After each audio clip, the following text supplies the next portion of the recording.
Assalamualaikum warahmatullahi wabarakatuh. Perkenalkan, nama saya Nining Kustina Ningsi dari UPTD SDN 3 Margadadi, CGP Angkatan 7. Kali ini saya akan mempresentasikan aksi nyata penerapan modul 1.1 mode mandiri. Pada kesempatan kali ini, ada 3 hal yang akan saya bahas. Yang pertama adalah kesimpulan dan penjelasan mengenai pemikiran-pemikiran Ki Hajar Dewantara. Yang kedua, refleksi dari pengetahuan dan pengalaman baru yang pernah saya peroleh dalam modul 1.1 dan perubahan diri yang saya alami dan akan saya praktekkan di sekolah di kelas saya. Dan yang ketiga, menceritakan atau konstruksikan kembali proses pembelajaran dan suasana kelas yang mencerminkan pemikiran Ki Hajar Dewantara secara konkret sesuai dengan konteks lokal sosial budaya di kelas dan di sekolah saya. Yang pertama, mengenai kesimpulan dan penjelasan mengenai pemikiran-pemikiran Ki Hajar Dewantara. Pendidikan dan pengajaran tidak dapat dipisahkan. Menurut Ki Hajar Dewantara, pengajaran adalah bagian dari pendidikan. Pengajaran merupakan proses pendidikan dalam memberi ilmu yang berfaedah untuk kecakapan hidup anak secara lahir dan batin. Pendidikan memberi tuntunan terhadap segala kekuatan kodrat yang dimiliki anak agar ia mampu mencapai keselamatan dan kebahagiaan yang setinggi-tingginya baik sebagai seorang manusia maupun sebagai anggota masyarakat.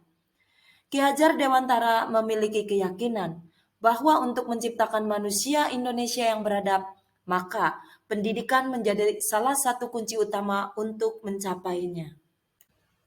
Dasar-dasar pendidikan yang menuntun. Ki Hajar Dewantara memberikan pemikirannya tentang dasar-dasar pendidikan. Menurut Ki Hajar Dewantara, pendidikan bertujuan untuk menuntun segala kodrat yang ada pada anak-anak agar mereka dapat mencapai keselamatan dan kebahagiaan yang setinggi-tingginya. Pendidik itu hanya dapat menuntun tumbuh atau hidupnya kekuatan kodrat yang ada pada anak-anak agar dapat memperbaiki lakunya, bukan dasarnya. Hidup dan tumbuhnya kekuatan kodrat anak. Pendidikan anak berhubungan dengan kodrat alam dan kodrat zaman. Kodrat alam berkaitan dengan sifat dan bentuk lingkungan di mana anak berada, sedangkan kodrat zaman berkaitan dengan isi dan irama. Artinya bahwa setiap anak sudah membawa sifat atau karakternya masing-masing. Jadi sebagai guru kita tidak bisa menghapus sifat dasar tadi. Yang bisa dilakukan adalah menebalkan dan membimbing mereka agar muncul sifat-sifat baiknya, sehingga menutupi atau mengaburkan sifat-sifat jeleknya. Budi pekerti. Keluarga menjadi tempat yang utama dan paling baik untuk melatih pendidikan sosial dan karakter baik bagi seorang anak. Guru harus senantiasa memberikan teladan yang baik bagi siswa-siswanya dalam mengembangkan budi pekerti. Kita juga bisa melakukan kegiatan-kegiatan pembiasaan di sekolah untuk menanamkan nilai-nilai budi pekerti atau akhlak mulia kepada anak. Budi pekerti merupakan keselarasan, keseimbangan antara cipta, rasa, dan karya. Budi pekerti melatih anak untuk memiliki kesadaran diri yang utuh untuk menjadi dirinya, merdeka diri, dan memerdekakan orang lain.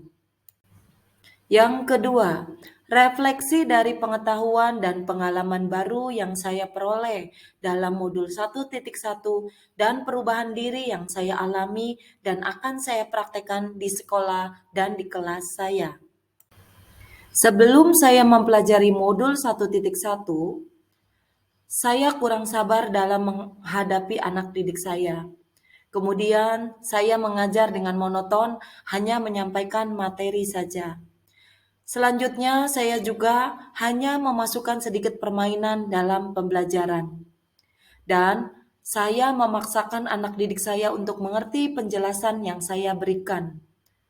Dan saya juga memaksa anak didik saya mendapatkan nilai yang sempurna. Dan yang terakhir, saya memberikan sedikit kebebasan kepada anak didik saya dalam mengembangkan idenya.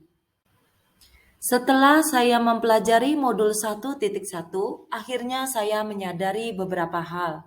Yang pertama, menjadi pendidik harus menuntun, menghormati, dan memperlakukan anak dengan sebaik-baiknya sesuai kodratnya, melayani mereka dengan setulus hati, memberikan teladan, ing ngarso sung tulodo, membangun semangat, ing madyo mangun karso, dan memberikan dorongan, tutwuri handayani, bagi tumbuh kembangnya anak. Menuntun mereka menjadi pribadi yang terampil, berakhlak mulia, dan bijaksana, sehingga mereka akan mencapai kebahagiaan dan keselamatan. Perubahan diri yang saya alami setelah mempelajari modul 1.1. Yang pertama, saya lebih sabar dalam menghadapi anak didik saya. Yang kedua, saya menggunakan berbagai metode pembelajaran yang menyenangkan agar anak didik saya merasa senang dalam belajar.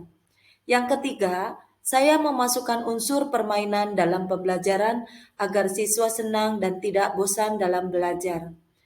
Yang keempat, sebagai pendidik, saya akan memberikan teladan yang baik bagi siswa-siswa saya dalam mengembangkan budi pekerti yang luhur.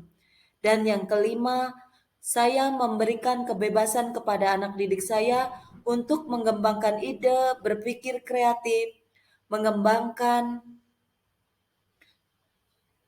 bakat dan minat mereka atau merdeka.